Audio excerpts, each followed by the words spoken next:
problem. I want to thank Tom and Seal Tove for and Reverend Bordor again for bringing us together. Ezt már lefordítottam, tehát köszönöm még egyszer Tomnak és Szélnek, és persze nekem is, de hogy ő együtt összehoztak bennünket. We are deeply moved to have come home. Milyen meghatódva vagyunk, hogy végül is idézőjelben mondja, hazaérkeztünk. For over 400 years ago, your ancestors fought and worked to establish the idea of freedom of religion. A több mint 400 éve annak, hogy a ti elődeitek, mármint a miénkről van szó, azért harcoltak és dolgoztak, hogy megvalósítsák a vallásszabadságot. To practice one's own faith as he or she sees fit. Hogy úgy gyakorolja mindenki a saját hitét, ahogy saját magának mindegyiknek megfelel. The idea that God is one has been kept alive over the centuries, sometimes under very cruel and harsh conditions. Az az eszme, hogy egy az Isten, ez életben maradt évszázadok során, és sokszor még a nehéz elnyomó helyzetekben is. But our Unitarian faith stays very much alive around the world, thanks to your tradition. De unitárius hitünk életben maradt, fennmaradt az egész világon, köszönet a mi hagyományunknak, tehát kultúránknak és unitárius eszménknek. Our flaming chalice reminds many in the United States and elsewhere of the martyrdom and bravery of so many who have worked for human freedom and for religious freedom. A mi égő kelyhünk, ami ott is látszik, az a lightning chalice, flaming, tehát a flaming chalice az égő kerthely, az saját címerük, azokra az államokbeli és más országban lévő mártíromságokra és bátorságokra emlékezteti őket, és azokra, mindazokra, akik az emberi szabadságért és vallásszabadságért munkálkodtak. But I love your great symbol of the serpent and the dove, a symbol of which we have on the wonderful wooden plaque hanging on our altar. De nagyon szeretem a ti szimbólumotokat, a kígyóval és a galambal, ami egy csodálatos faragott fa plakáton van felakasztva a mi templomunkban, a szószékünk az oltárunk felett. It comes, of course, from the verse, from the Gospel of Matthew, verse 10, 166, that says, "Therefore be wise as serpents and harmless as doves." Ez végül is a Máté evangélium könyvéből könyvben található a Bibliában. Ezért tehát legyetek okosak, mint a kígyók, és szelídek, mint a galambok. This is not always easy to do in this world so full of wars and destruction. Ez persze nem mindig könnyű megcselekedni ebben a háborúban és háborúval, a rombolással teli világban. We must, of course, keep trying to keep working toward bringing in the wisdom to create peace and love. Természetesen tovább kell próbálkoznunk és dolgoznunk azon, hogy bölcsességgel békét és szeretetet teremtsünk. So this makes our relationship of partner churches, which share the roots in history of a single loving God. Ez a kapcsolat teszi tehát közöttünk a testvéregyházközségi kapcsolatot alkotja, hisz közös a gyökér és az egy Istennel való hitünk. We are all allies, brothers and sisters who may be comforted by knowing that our roots hold us close to one another. Valamilyen formában tehát szövetségesek, testvérek vagyunk, és talán vigasztalásunk abban van, és abban a tudatban, hogy a közös gyökereink közel tartanak bennünket egymáshoz. I am filled with great hope when I think about this. Reménnyel telítődve vagyok, amikor erre gondolok. Our roots grow through the single soil of this planet, this earth, to connect with each other, much like locking your fingers together. Gyökereink túlnőttek szerte az egész világon, de a világnak egyetlen talaján keresztül, azért, hogy egymáshoz kapcsoljon bennünket. Hasonlatos ez a kapcsolat, mint amikor az ujjaidat összekapcsolod, összezárod. Those of us who have traveled here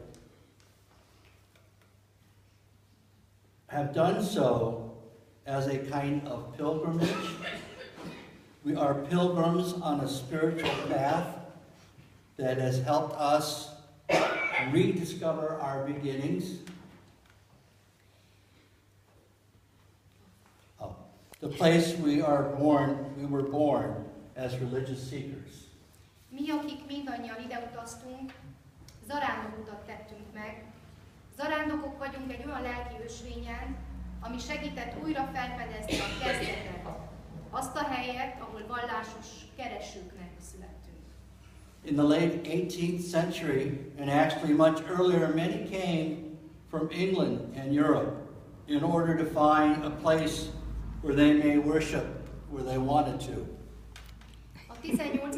században, és sőt ennél korábban is, sokan jöttek Angliából, Európából, hogy megtalálják azt a helyet, ahol saját elképzeléseiknek megfelelően imádkozhatnak.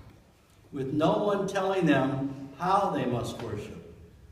What they found was that others wanted their religion to be the only one, much like Francis David argued against in 1568 in the court of John Sigismund. Tehát ugye sokan megtalálták azt a helyet, ahol megfelelően imádkozhatnak, anélkül, hogy valaki megmondaná nekik, hogy hogyan imádkozzanak, hogyan is tiszteljék Istent. Amit találtak végül is az volt, hogy sokan csak a maguk vallását szerették volna. Ahogy Dávid Ferenc is azért az egy létező vallás ellen érvelt 1568-ban János Zsigmond fejedelem udvarában. Amikor csak a kimondott ugye katolicizmus és más nem létező vagy nem engedő vallásos vallások ellen érvelt János Zsigmond fejedelem udvarában.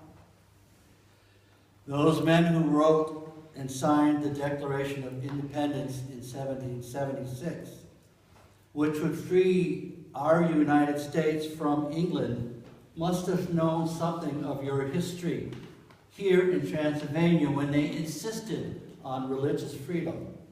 Azok, akik 1776-ban aláírták a függetlenségi nyilatkozatot, ami Amerikát függetlenítette Angliától, tudhattak volna, valószínű tudtak valamit az erdélyi unitárius történetről Erdélyben. Mert nagyon ragaszkodtak a vallásszabadsághoz. Some of them, like Thomas Jefferson, our third president, were Unitarian in their beliefs. Közülük, mint például Thomas Jefferson, Amerika harmadik elnöke például unitárius hitű volt, mint hitben. The religious persecution that went on and continues in a small way in my country, in our country, comes from the same struggles that David and so many others of your country suffered in a much, much bigger way.